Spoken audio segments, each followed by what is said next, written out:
Kumbame bundu ja Kongo. Kumbame bundu ja Kongo.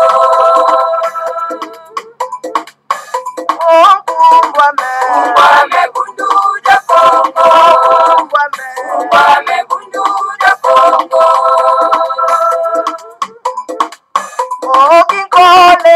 Kole ku Kongo ya mweni jo. Ina ya tena mane mumbane. Mukuluza kanda ja Kongo.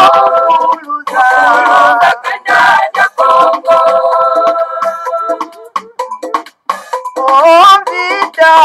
Ina ku Kongo ya mweni zo.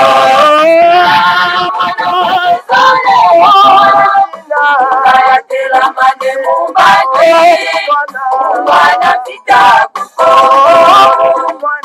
Mwana vita ku Kongo.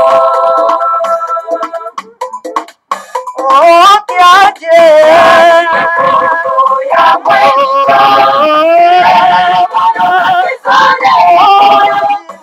kayatela mane mumbane.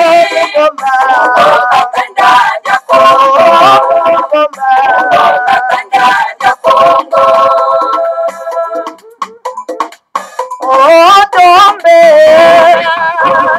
Ya mweni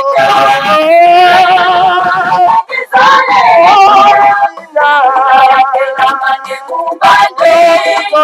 Uzoka tembe ku Kongo. Uzoka tembe ku Kongo. Kumbame bundu ja Kongo.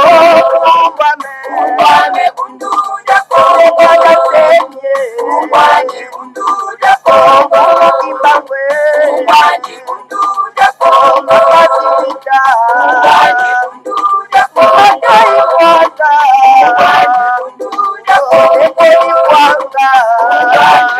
Kumbame bundu ja Kongo.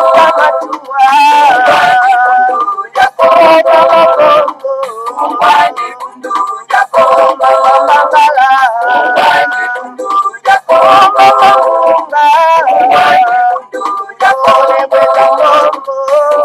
ja Kongo. Kumbame bundu ja Kongo. Kumbame bundu ja Kongo. Kumbame bundu ja Kongo. Kumbame bundu ja Kongo. Kumbame bundu ja Kongo. Kumbame bundu ja Kongo. Matondo mingi bama batata bandeko balandi ya Congo bololo kumbwame bundu dia Congo tarabiso wana toye lisusu bomo mensano en tout cas na pokwa na lelo pambate lelo ezali ya soro pena en tout cas mokolo mwamine ya mposo mokolo mwambi ya sanza amine mobo ya koto mibale na tuku mibale na moko tokomi bongo na ngonga ya zomi na mwambi na miniti tuku mibale na misato elingi koloba ngonga ya motoba na miniti tuku mibale na misato ya sima zanga. Mama batata bandeko balandi ya Congo bololo topesi bino banso ba yingi bambote pe balosako na bino banso ezali wa bino bolobeli mbuta bopele bobala elingi koloba malamu koloba. En tout cas bama batata bandeko en tout cas esengo makasi tango tozalaka na bino batata bandeko pona ete toko kasoro penda ko partager bonya pe mayele bama batata bandeko na kati na Congo bololo bama tata bandeko balandi ya Congo bololo bo s'abonner pe bo partager soro en tout cas Congo bololo na ba imboka pe bo aimer en tout cas bama tata bandeko balandi ya Congo bololo. En tout cas bama tata bandeko lelo toye solo en tout cas tokoka soro penda koloba kosolola mai mazali soro penda koleka na kati na mboka na kati na kachopa bama tata bandeko bobengi Afrique. Donc voilà. En tout cas, na ebandeli na biso amasolo oyo toko lobela no en tout cas maye malika ki soro pena en tout cas na mboka ya Côte d'Ivoire. Et par wapi en tout cas la mission des Nations Unies na Côte d'Ivoire. Donc bango en tout cas bazali ko sala campagne en tout cas kuna pona été bakoka ko excité bandi kuna biso ya Côte d'Ivoire pona été bakenda kozwa soro pena en tout cas tonga oyo ya bokono oyo solo pena en tout cas eye na kati na mokili mwa mputu pe mokili mwa chini na Amérique bama batata bandeko balandi ya Congo bololo. Alors en tout cas na campagne na bango bama batata bandeko donc bomoni na ba image na tindeli bandeko ebele solo pena en tout cas image bakwa kotala ndenge nini en tout cas ezali ko sale makona bama batata bandeko balandi ya Congo bololo.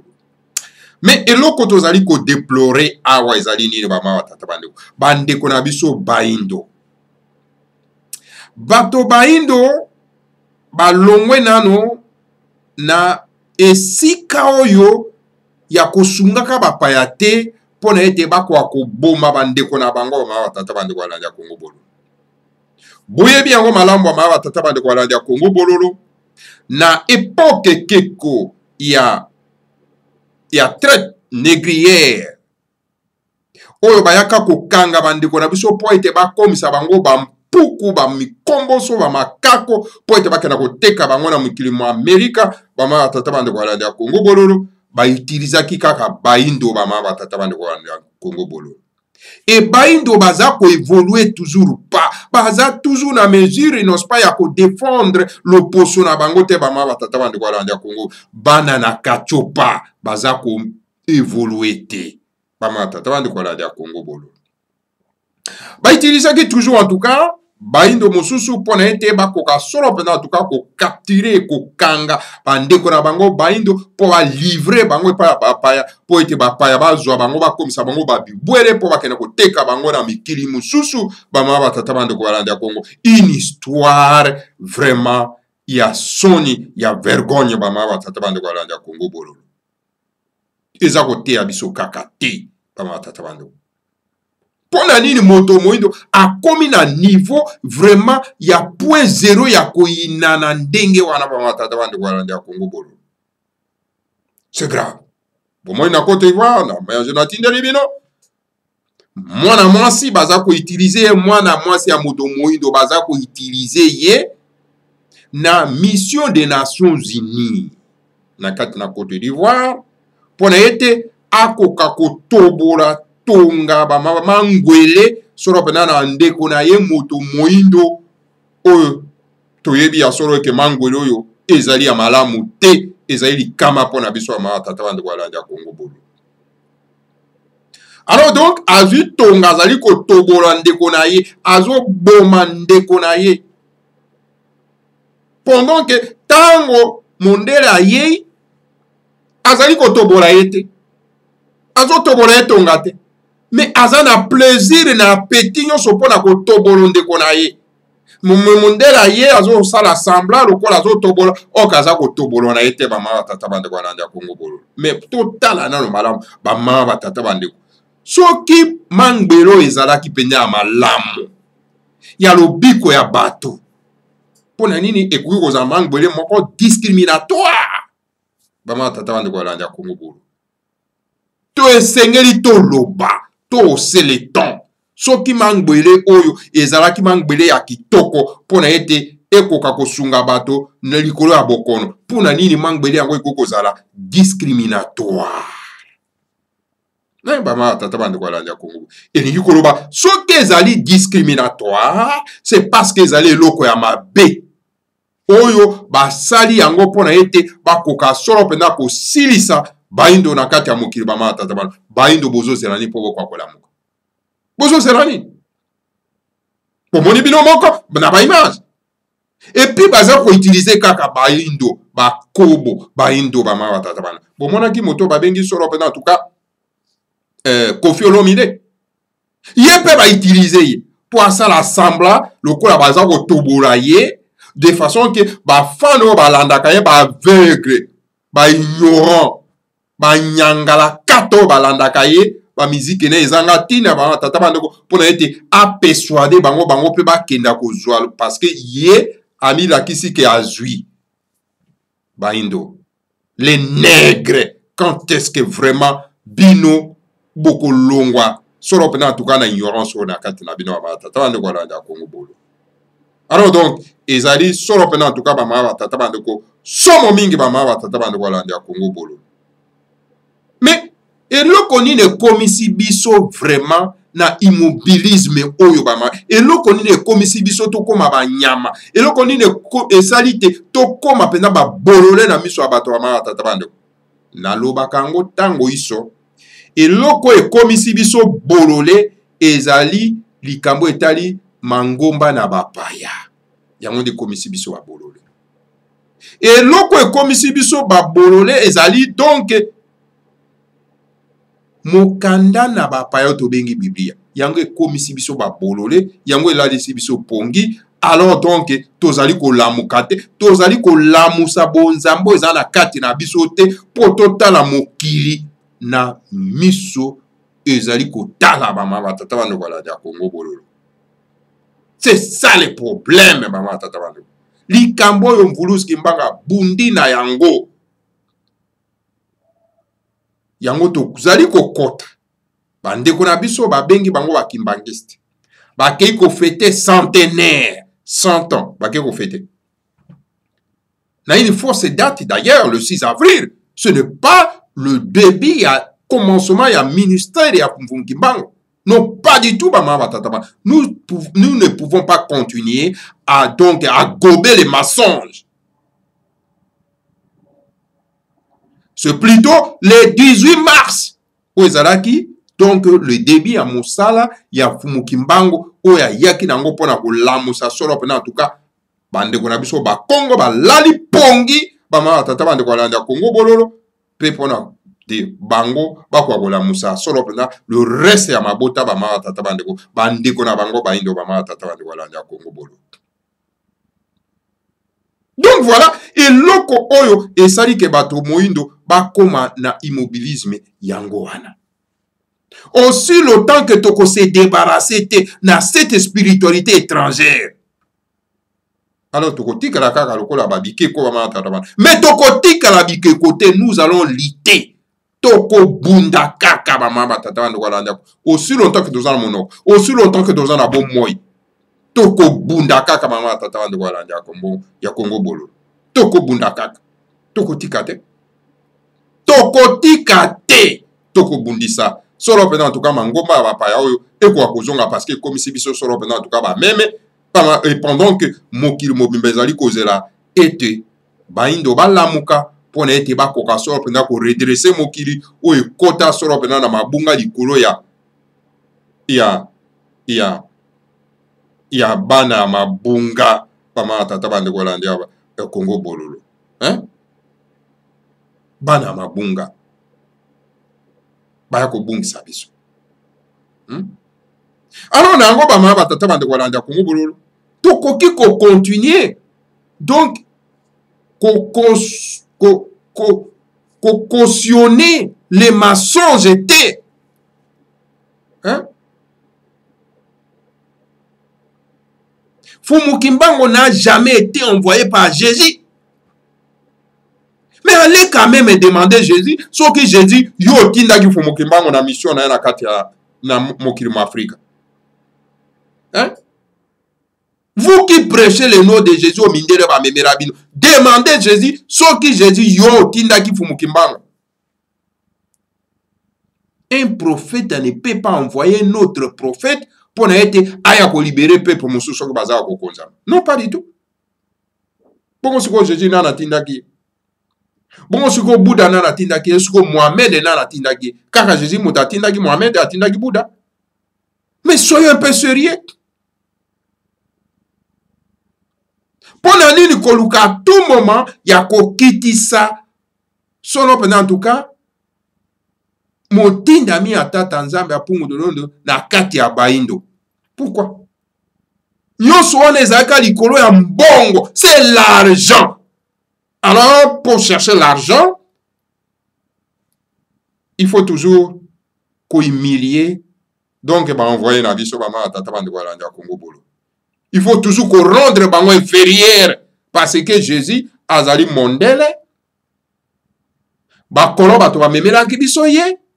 Alors donc biso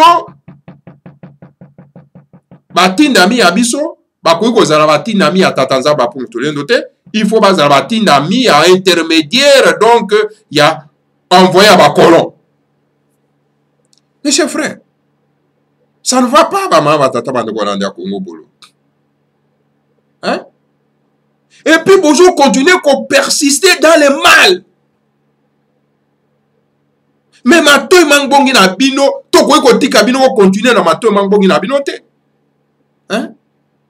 Vous persistez toujours dans le mal.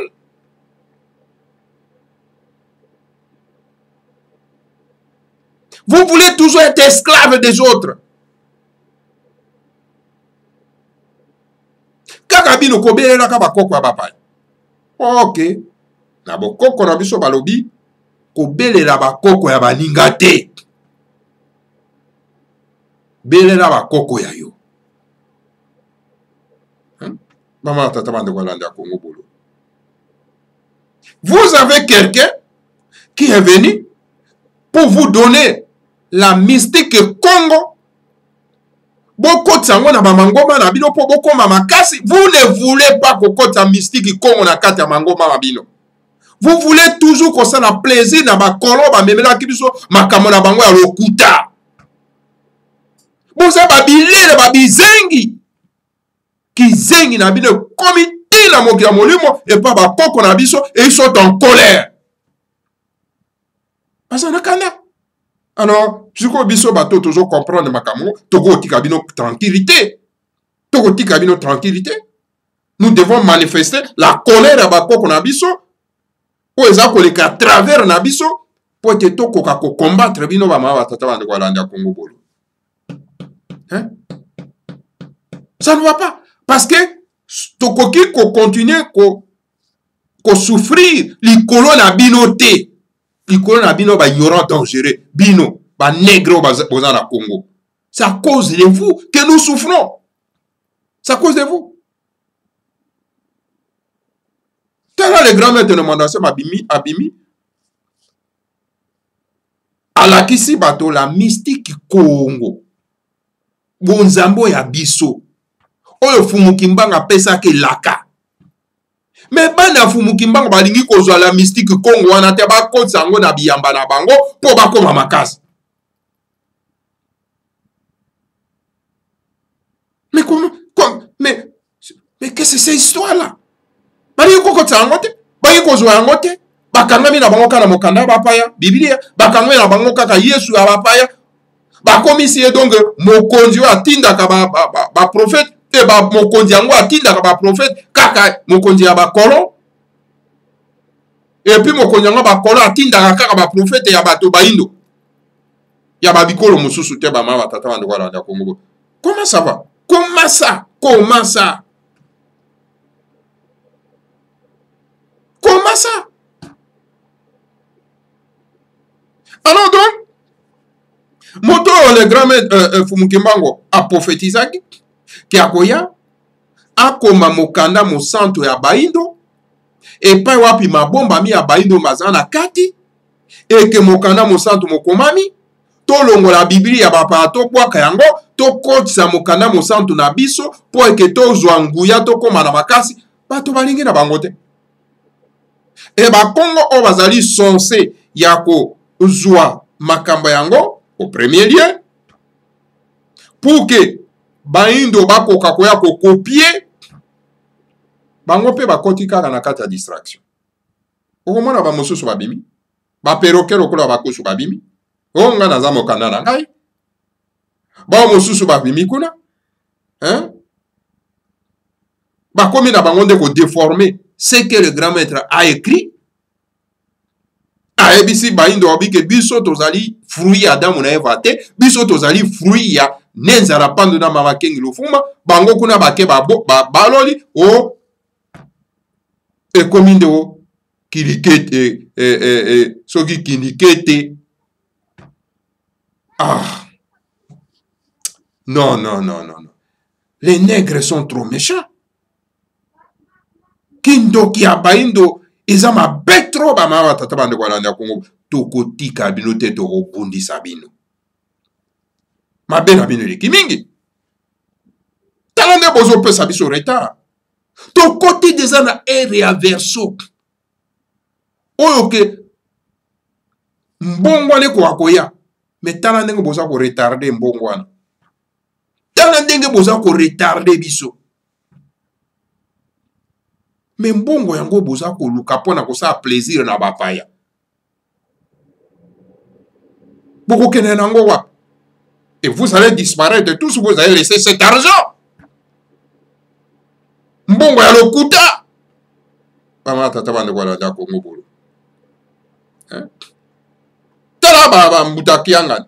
Yazo mon on dirait que soki mindere wana bakeko fu caméra ye, yazo mon on dirait que bon voilà baza ko connaître, baza ko reconnaître nga ki nazali vraiment donc impuissant. Ok mundele c'est quelqu'un qui est rusé. Ozomona, azomona que no boza na kati ya poto. Azo kwa ko soutenir ino boza la kana kati ya poto wana pour que bango ba profiter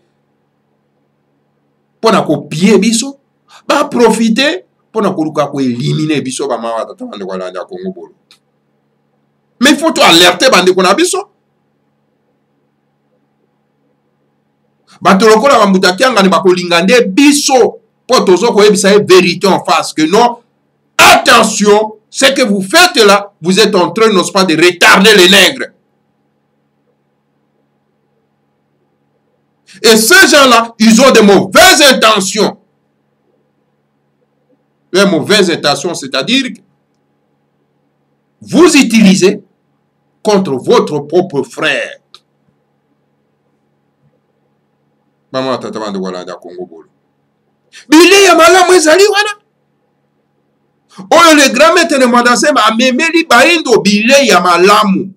Oyo mokonzi ya bayuda alobaki na mwasi ya Kananéenne ekete ngai na kukozwa biloko ya bile ya malamu ya bana te pona pesa ngo na bino bambwa. Siko écoutez, boye bisana ngai. Yesu ango bino obelela di matin au soir. Na tango azaki na bomo ya bengi mwasi ya Kananéen mbwa. La femme noire, la femme nègre que vous êtes. Surtout vous les femmes nègres.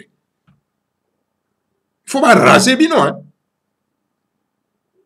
Alors c'est Jésus là quoi bengi bino ba femme nègre de mbwa. Na bomo itanga zake na bomo. Nde siko so akomi na lokola koma na mokya molimo, nde akomi malamu, il n'est plus raciste.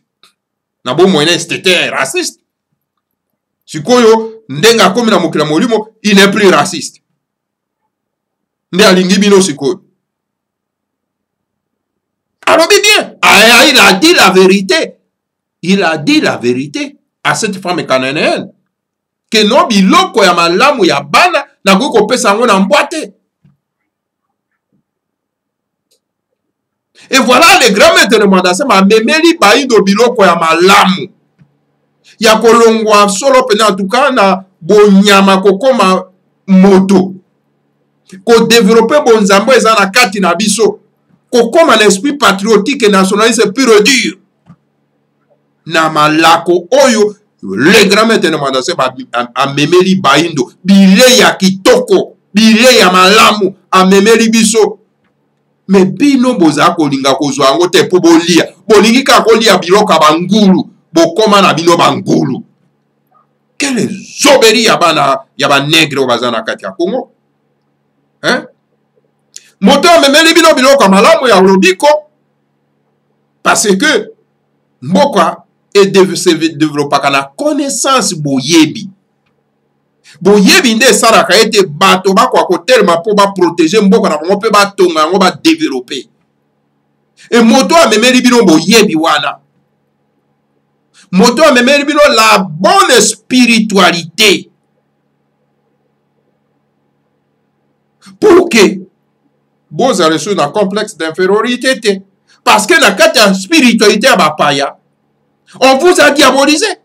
Que no bino baino bomona koko na bino motakala yango wana amodisa bino yango na bino bokoma baino yango na bozo ko souffrir.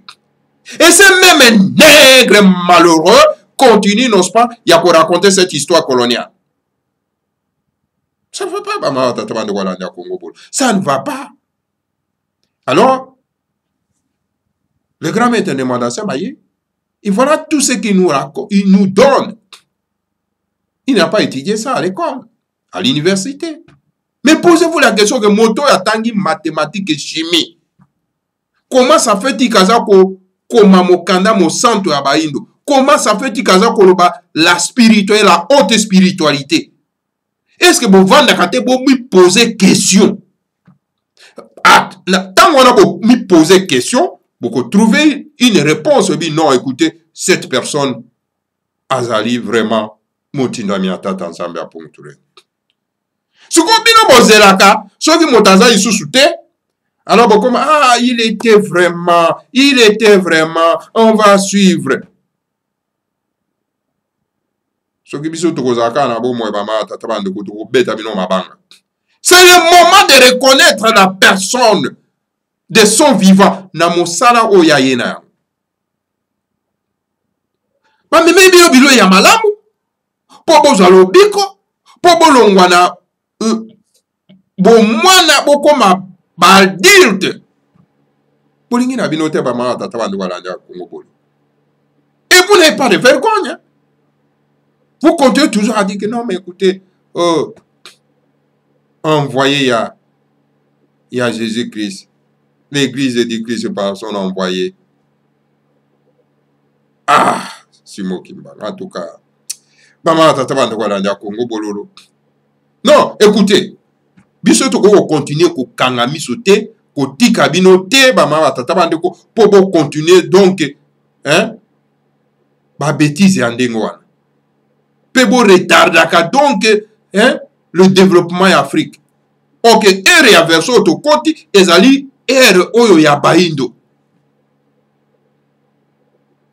Alors c'est pour cette raison nazali quoi alerter na bande ko na biso banso.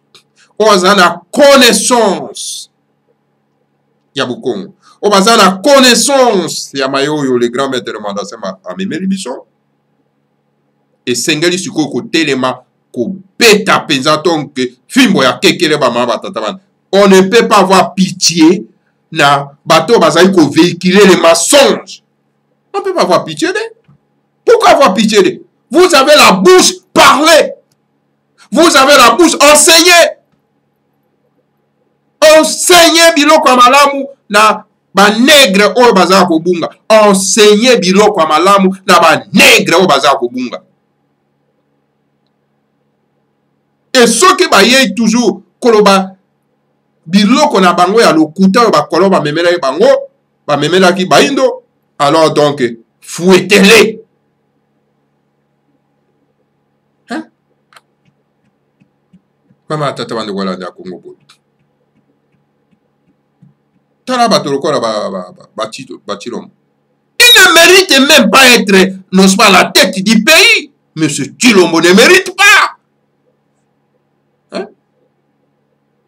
Quelqu'un qui va danser dans les bizamizambi. Quelqu'un qui est toujours dans la franc-maçonnerie.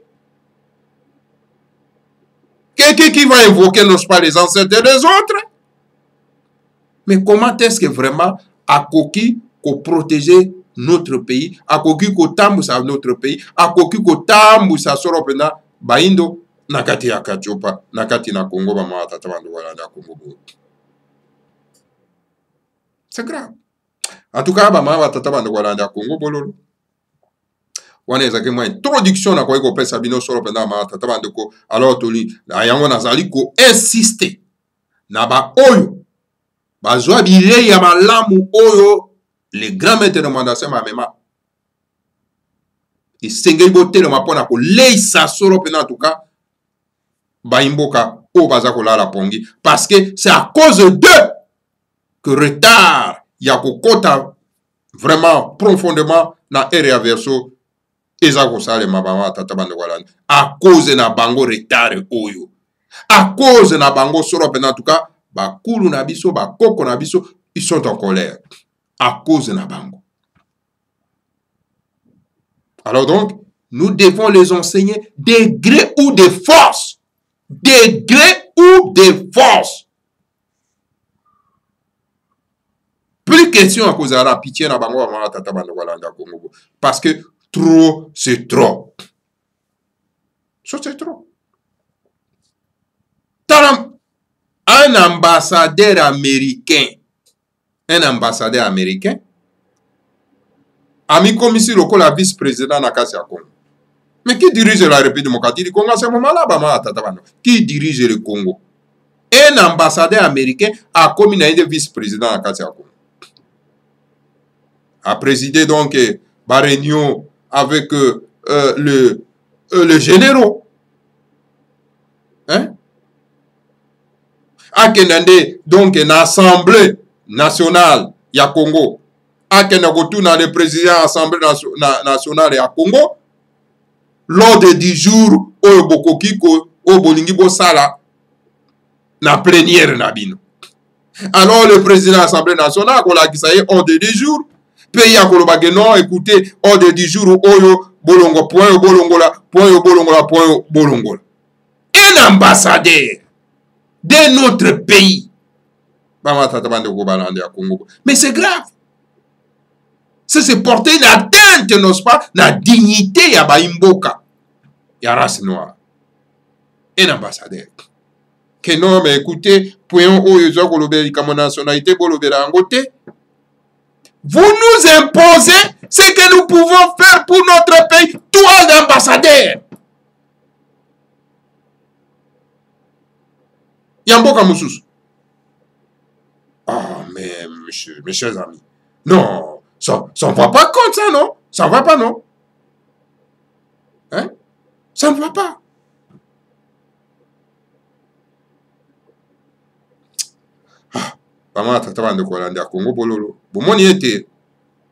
Non, ça énerve. Ça énerve énormément. Ça énerve. Mais tu comme na niveau ndengeni. Et puis moto a memeli bino bilei malamu. Les grands maîtres de mandassé. Bon enseignement ya malamu. Ya ko comme ça bino bateau. Mais non, mais vous s'en foutez. Moto wanande en tout cas donc a commandé donc une personne à abattre.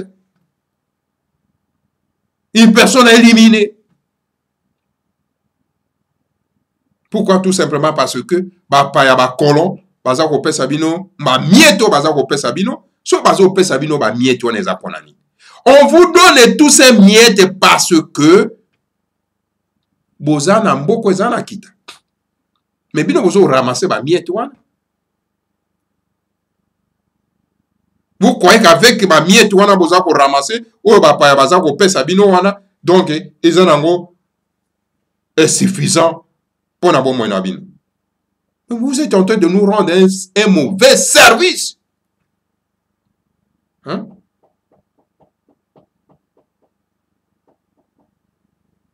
Et ces gens se moquent de nous. Non, mes frères et sœurs, chers compatriotes, il est temps. Il y a causé le temps. Tant qu'on a mon orgueil sous-souté. Voilà un peu ma tata bande Walanda Congo Bololo. En bref, on est introduction de quoi comme bino soro en tout cas parce que vraiment je suis vraiment très en colère ma tata bande Walanda Congo Bololo. Je suis vraiment en colère. Bon voilà, to landa to kendana no soro pena na deuxième phase na biso ba ma tata bande Walanda Congo Bololo. Na ko consulta ka soro pena en tout cas le manuel, il y a le grand maître de Marasemi. Na sur Congo dieto oyo en tout cas ma tata bande ko akomaka na kenda ko kuta na soro pena na Congo dieto 3594 94 et parapi na ye soro pena en tout cas ko tira bino yango likolo na mesa pona ete to ko soro pena en tout cas ko kabola na bino elongo moko ma tata bande wala dia Congo Bololo toye ba soro pena en tout cas le combat, la mission du Seigneur Kimbango Bama Tata Wandogalanda Congo Bolo.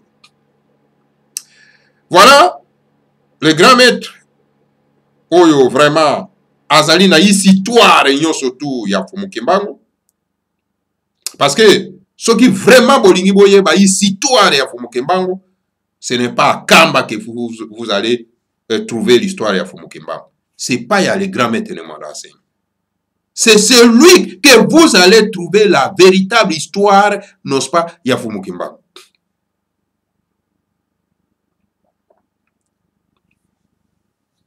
Donc, voilà, toko tangela bino solo pena en tout cas.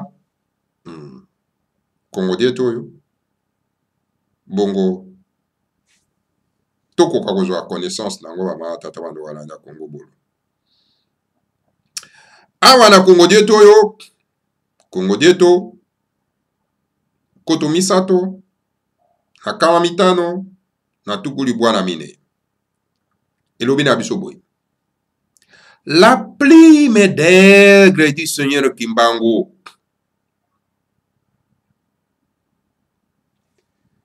À l'époque coloniale, quand le gouvernement colonial belge persécutait le Seigneur Kimbangu, quiconque prononçait le nom de Kimbangu, on vous arrête, on vous devenait dur où on se trouve ce Kimbangu. On vous demande où se trouve Kimbangu. Très miraculeux que les Belges n'arrivaient pas à le maîtriser. Regarde. Dans l'époque coloniale, gouvernement colonial, yaba paya, yaba belge. Bango babana ko persécuter Fumu Kimbangu. Mais ce qui bino bozolo ba ke non Fumu Kimbangu abana ko tangisa bato Biblia, abana ko tangisa bato Yesu. Mais ce ko ba kolon bato ba memela ki biso Yesu wana na kati ya mboka. Bango bato ba memela ki biso Biblia. Mais to raison na kape ba ma tata bana. Ce qui Fumu Kimbangu Yesu nda pesa ki mosala po atangisa bato Biblia, atangisa bato Yesu. Bongo bakolo bato bamemela ki biso Yesu wana bamemela ki biso pe Biblia wana. Bongo sikoyo ndenge nini Fumu Kimbangu oyo abandaki kotangisa bato Yesu abandaki kotangisa bato Biblia bakolo oyo bamemela ki biso Biblia bakoka lisusu kopersécuter Fumu Kimbangu. Et tant que bato penda to mekana ko raisonner bango bato bamemeli biso Yesu et que Yesu pe motatindi Fumu Kimbangu. Donc Fumu Kimbangu azali ami ya bakolo. Donc automatiquement Fumu Kimbangu azali ami ya bakolo, bakolo bakolinga Fumu Kimbangu po aza kosunga bango na mission na bango bayaki nango ya kote ya Biblia, ya kote ya Yesu. Donc prophète na bango. Bongo ndenge nini bakoki siko kopersécuter moto oyo aza koya kosunga bango na mission bango bayaki nango parce que bango bazaki ba homme en mission. Les hommes en mission. Mission nini bayaki nango yako te abato bonzame na bango. Yako te abato Yesu, yako te abato Biblia. Bongo siko soki bazwi moto ne negre na kati ya mboka o aza kosunga bango pona ete akoka kote ya bango makambo bango amemelaki bango. Ndenge ni bako persécuter. Mes chers frères, esengi ko raisonner na sika wana. Donc Fumu Kimbangu na époque wana ya ba colonisation bana ko persécuter. E moto nyonso tu abandaki kotanga kombo ya Kimbangu babandaki kokanga ko tie na prison. Pe kotuna yebisa biso Kimbangu azali wapi. Bongo sikoyo moto abandaki kotia bato mukanda oyo ba kolon bamemelaki biso bakene suko kanga bato baziko tanga kombo na ye. Voilà la contradiction. Il faut zala penza donc makako na likolo ya nzete po ya koloba ke non vraiment que non Fumu Kimbangu atiaki bato Biblia, atiaki bato Jésus. Donc azalaki un chrétien. Bama tata bande warande ya Congo bololo. Donc Fumu Kimbangu azalaki motoyo ba belge bandaki vraiment ko contrôler te bama tata bande warande ya Congo bololo. Et puis bandaki ko soit atango nga moko te ya ko maîtriser. Ainsi, les Ngous ont donné un nom secret au Seigneur Kimbangu. Ce nom secret, c'est Mbemba ya Pembe, l'aigle blanc. Ainsi donc, le Seigneur Kimbangu était appelé par le nom secret de l'aigle blanc. Donc, Mbemba ya Pembe ou Mpungu ya Pembe. Car en Kikongo, des grands initiés Congo, le nom de Pumbu veut dire l'aigle. Et Kabezia, Mpungu, est l'aigle de Dieu, le symbole de la puissance de Dieu. Partons, Nzambia Mpungu est le Dieu tout-puissant dont l'aigle les symboles. Alors, tellement que bamindele baonai ko maîtriser te fumukimba. Bazo koka ko repérer ete. Bama tata bande ko na Congo bololo. Et que bato bazaki persécuté parce que baonai ko tanga komba fumukimba. Alors donc, il a fallu sikoyo bangunza bato baza na connaissance spirituelle. Les ngunza, ce sont les gens qui ont la connaissance spirituelle. Pas bangunzo bozo mona na kati ya Congo central. O ba somba bango na billet de dollars na bapaya. Pour ba se prononcer que baza bangunza. Ce sont des faux ngunza bama tata bande walanda ko. Des faux ngunza. Des véritables ngunza. Oyo bayebi mission ya fumukimbango bama tata bande ko. Donc bango bapesa ki kombo ya ko bomba ma bama tata bande ko pona ko benga ka fumukimbango. Donc ezala ki kombo ya oyo babana ko benga ye na kombo ya secret. Donc aigre blanc bama tata bande ko randa Congo bololo. Parce que l'aigre symbolise la puissance. Et de son vivant, quand les Nguza Manyanga voyaient un aigre survoler dans le nuage, au-dessus de leur pendule, donc au-dessus de leur centre de formation Nguza, dans la forêt, le Nguza savait que le Seigneur Kimbangu est arrivé. Yango mona bangunza na tango wana tango bango bazala ki soro pena tuka na clandestinité tango bamoni aigre azali ko survoler soro pena tuka na zamba lesiko bango bazalaki babana ko yeba ke voilà fumukimbango iye wana azali ko ya iye wana azali ko ya bama tata bande ko balandi ya Congo bolo. Actuellement, quand les adeptes des partis politico-religieux, Bundu dia Congo, sont rassemblés pour déclencher une marche de protestation et que l'aigre apparaît, les adeptes de Bundu dia Congo, savent que le Seigneur Tout-Puissant, le Seigneur Kimbangu, est venu les assister de sa haute puissance. D'ordinaire, le militaire de l'armée gouvernementale se met à trembler et à fuir, hué par les peuples des environs et traiter les femmes de baketo, de bassi. Il y a un moment dit, dernièrement que ceux qui vont collaborer dans Bamakesa, bango ba yebi secret yali. Wana l'émission n'a pas dernièrement. Parce que vous avez peur d'affronter donc l'injustice aux anakati amboka parce que vous en avez bobangi. Et que banane ba kotibino bobangi wana ezali la religion coloniale.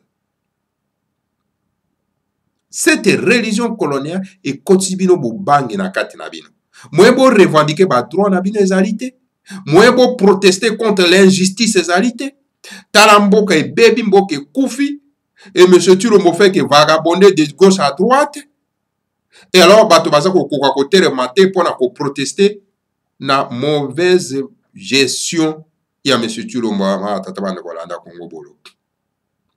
Pour nini parce que l'église coloniale, qui est l'âme de la colonisation, et ça pour continuer à bombarder bango, donc la peur. La peur. Donc, bande kunabiso, il y a Bundu dia Congo, Bamakesa ma Bundu dia Congo, n'ont pas peur d'affronter, donc, bato oyo, bazako, infliger bango l'injustice. Nakati amboka, bama tata bande kolanda Congo bolo. Yango moni, bango donc, bafrontaka, donc, l'injustice, oyo, solo pena en tout cas, bama tata bande ko, ezali nakati amboka. Alors na tango wana bango ba telemaka bama tata bandeko pour affronter cette injustice et le Seigneur Kimbangu accompagner bango toujours aya ko assister bango bama tata bande ko landa Congo bololo yango monaka tango bango batelemaka bomonaka ba militaire ya gouvernement bakimaka lokola basi bama tata bande. Et lorsque le Seigneur Kimbangu était en prison à Kapasa, à Lubumbashi, au Katanga, à 2000 km de là, au Congo central, Mbuta Matai Mwanda tenait une réunion de Ngunza dans la forêt de Manianga, au milieu de Ngunza rassemblés autour de lui en cercle. Mbuta Matai Mwanda criait à voix haute, Fumweto, Fumu Kimbangu, Wiza Wabieta, Wabieka, Longoki, Maku, notre Seigneur Kimbangu, viens bénir tes disciples. Et à 2000 km de là, à Lubumbashi, le Seigneur Kimbangu attend l'appel de Mbuta Matai Mwanda et décida de répondre positivement à cet appel. Yangwana baba tata bandeko tango Fumu Kimbangu azalaki na prison na Kasapa na Lubumbashi na Katanga à 2000 km de cela baba tata bandeko à 2000 km na Congo central na Congo dia kati Mbuta Matai Mwanda na tango wana bandaki kotenir ba réunion ya bangunza donc réunion ya bangunza na kati ya zamba ya na zamba ya Mayanama na milieu ya bangunza oyo bazalaki kovanda wana autour na ye na secre bama tata bandu balanda ya Congo bolo. Alors Mbuta Matai Mwanda abandaki kokrie toujours na mongongo ya makasi azokrie makasi alobi Fumweto Kimbangu wiza wabieka Longoki miaku. Alors, oui, Seigneur Kimbangu, yaka ko bénir ba disciple na yo. Yaka ko bénir ba disciple na yo. Et à 2000 km, en tout cas, Mbulus Kimbangu yoki appel wana ya Matai Mwanda, bama tata bandeko. Alors donc, ya Bolimisi bama tata bandeko wala ya Congo bololo. Alors donc, tango Mbuta Matai Mwanda asala appel wana Fumu Kimbangu ayoki appel wana a parti ya Katanga ya Lubumbashi pa ya zaki na prison à Kasapa directement Fumu Kimbangu aye na Congo central pour na koya ko bénir soro en tout cas a disciple na ye ba ma tata bande wala ya Congo bolo siko bino bato bolo bakagono Fumu Kimbangu apesi ngai boye alobi na ngai boye apesi ngai mission boye siko bobengaka ye eske asa ye pa na bino pona nini ayebi na bino ayebi na ye bino te boza kokosa bobuka lokuta ayebi bino te. Alors donc voilà na époque wana Matai Mwanda soki kaka basali appel Fumu Kimbangu abandaki koya solo pena en tout cas ko bénir solo pena en tout cas ba adepte na ye ba ma tata bande wala ya Congo bololo por tango basali kaka appel ayoki mongongo aye ba ma tata bande ko pona ko répondre na appel. Soudain une fine pluie s'est mise à tomber au-dessus de la forêt de Mayanama, puis les Ngunza virent dans le ciel un aigle blanc qui s'est mis à descendre. L'aigle blanc descendit dans le cercle de Ngunza et se transforma en un homme. Le Seigneur Kimbangu, il bénit le Ngunza, félicita Maître Matai Mwanda pour son courage à résister aux persécutions des colons belges excités par l'église catholique, le grand ennemi de Ngunza qui prônait la libération du Congo et d'Antotera. Alors, tango bango Matai Mwanda sala appel wana, le Seigneur Kimbangu ayoki appel wana mbela wana, a partir à Lubumbashi, alongwe kunati aye na kati na Congo dia kati alors ba tsali likolo ba moni aigre za kokita tange komi na se Fumu Kimbangu ami monisi ba ma ba tata bande Bolandi ya Congo bololo donc aye à bénir bango pe à féliciter Sorop en tout cas Muta Matai Mwanda na ndenge azalaki ko résister na persécution ya ba colons ba ma ba tata bande Bolandi ya Congo bololo parce que les colons utilisaient toujours l'église catholique. L'église catholique, c'est l'âme de la colonisation. L'église catholique, ezali Sorop en tout cas donc secte ya ko détruire ba indo ba ma ba tata bande ko un moto moindo oyo aza ko reconnaître ba valeur na ye akoki jamais kokota na lingombo babengi Sorop na église catholique. Donc kokota na kati na église catholique ko se prétendre que naza catholique ezali ngolobaki ozali ennemi ya baindo bama batata bande Bolandi ya Congo bolo yango na monaka ere moko na kati ya ba plateau ya ba télévision eza na kati ya Congo moto aza koloba sans vergogne ke nonga naza moto ya catholique asimi pe ba sapele aza ko tourner yango na monaka kwa moto oyo mutu eza mwa problème moto babengi Sorop en tout cas Tambo alias Eliezer aza kosimba sapele aza ko tourner ya mona ngo ko une fierté donc un ignorant dangereux ba ma batata bana tala ba ignorant ndenge wana ba PCP tando aza koloba po bato bako kolanda ye e bato yo surtout bakolanda ye bakomi na bango pe ba ignorant dangereux babizengi buzengi ba tata bana Bolandi ya Congo bolo. Donc l'église catholique a été toujours l'âme ya colonisation ya ko détruire Sorop na ba indo ba ma tata bana ko Bolandi ya Congo bolo. Donc voilà, toujours et bandai toujours ko combattre n'est-ce pas notre spiritualité. Bonzambe na biso ba ma tata bana Bolandi ya Congo bolo. Alors, après avoir béni le Ngunza, après avoir félicité le maître Matai Mwanda, le seigneur Kimbangu se transformant de nouveau en nègre blanc et qui monta dans les airs et fonçant vers Lubumbashi à la prison de Kapas. Donc, na sima yako pambola Sorop en tout cas adepte naye.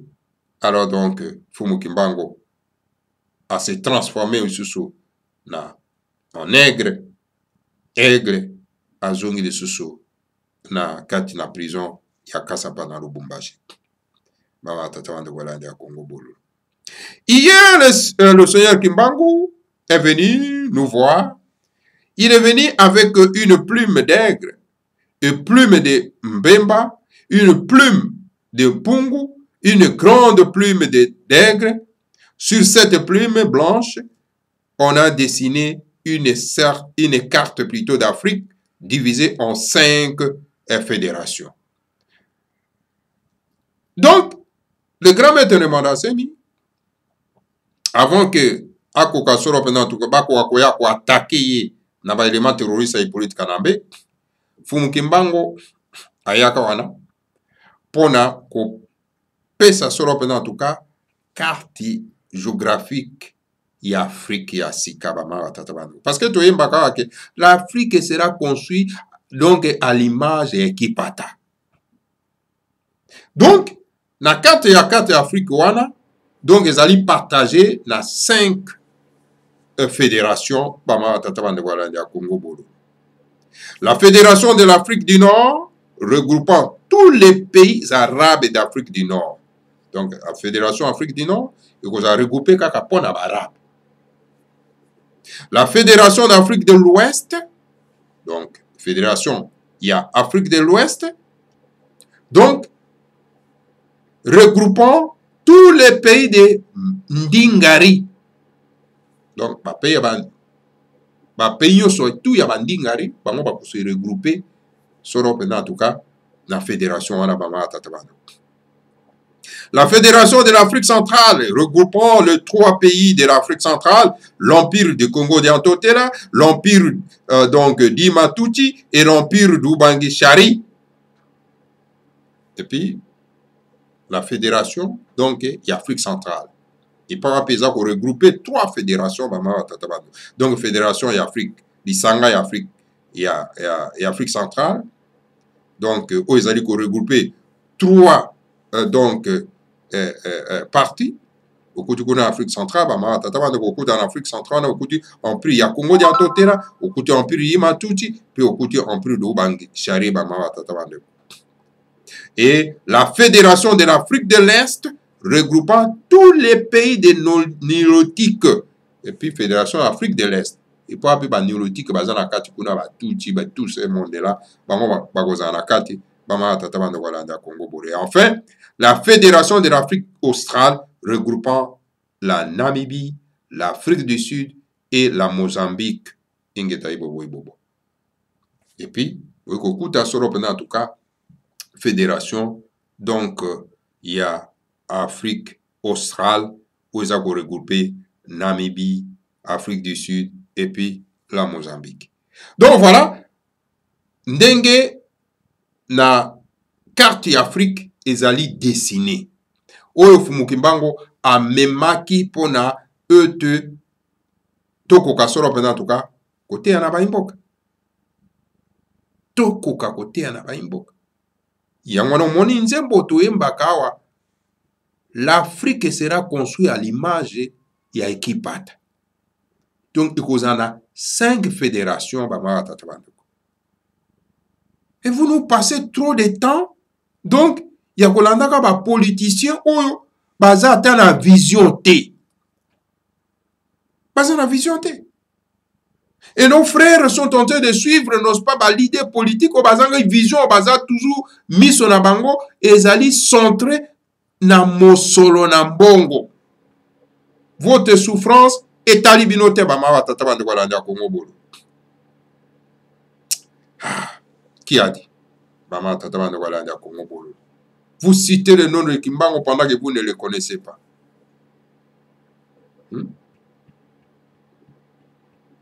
Tala moto tiro mazo ke nakuna ko programmer que non mais écoutez à partir na koloba na Sénat pe na assemblée donc va voter loi ya kotia le 6 avril comme date journée fériée chômée. Na ebiso ke Fumu Kembanga bandaki mosala le 6 avril. Hein? Oza na sage azali wana kenda ko tuna ba ko loba. Hein? Mais comment moto mobima ko kozala médiocre ndenge wana monsieur Tiro mo c'était médiocre. C'est médiocre. Comment mboka mobima ko kozala kana ba médiocre na ba médiocre na ba médiocre et peuple na biso azo koma kaka ba médiocre ba mama tata bande ko la ya Congo Bolo. Médiocrité leki trop na mboka. Mboka e ko tambola te na médiocre ndenge wana. Alors il faut changement kwa koya rapidement bama tata bande ko ata na fimbo akekela.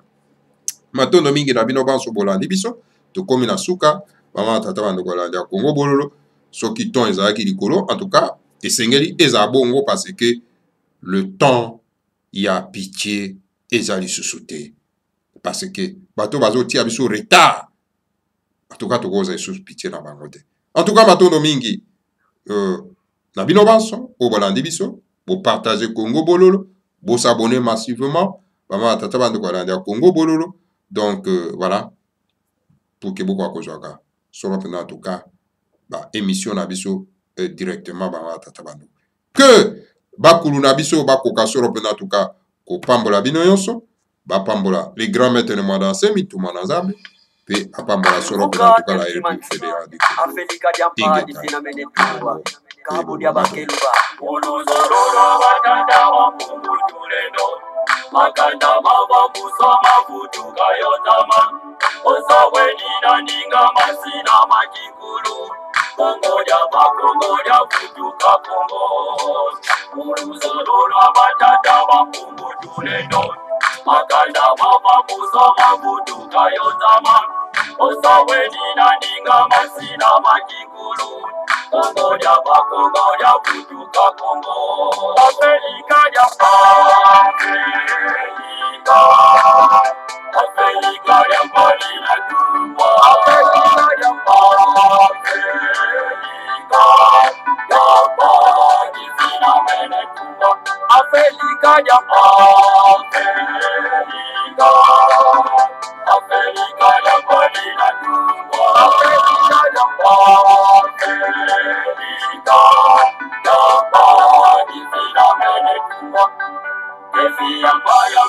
twetimana ku Kongo Ipanza kya Kongo yekibuka kya Timanzi Devi ya mbita twetimana ku Kongo Kongo ya bakongo ya futuka Kongo Devi ya mbita twetimana ku Kongo Ipanza kya Kongo yekibuka kya Timanzi Devi ya mbita twetimana ku Kongo Kongo ya bakongo ya futuka Kongo Afrika ya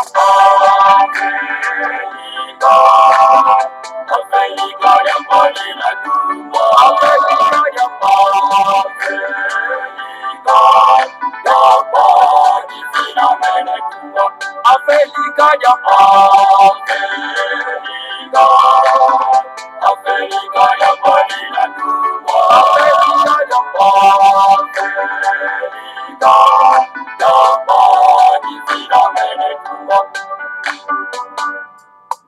Zakuza kuna tantu zazo zina katulwa Uluzololwa batata bakungu tuleno Sikumi azone za kwanza zina tungwa Yevuka na mukivuka jantimati Zakuza kuna tantu zazo zina katulwa Uluzololwa batata bakungu tuleno Sikumi azone za kwanza zina tungwa Yevuka na mukivuka jantimati Afrika ya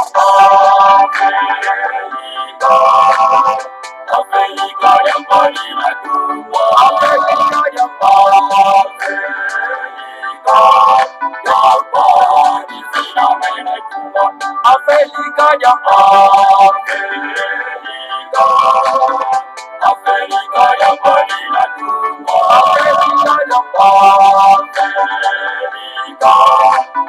mbali finamene tumbo Sikumi azoleza kwanza zinatungwa Kongo kwimaka ngubegela kuva kuzami Oyo makatanga kivuku bangi chwapa Kasaimu kivuka chantimati Sikumi azoleza kwanza zinatungwa Kongo kwimaka ngubegela kuva kuzami Oyo makatanga kivuku bangi chwapa Kasaimu kivuka chantimati Afrika ya Afrika ya mbali na tumbo Afrika ya mbali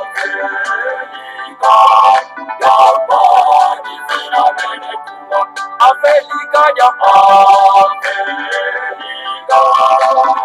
Afrika ya mbali na tumbo Afrika ya mbali finamene tumbo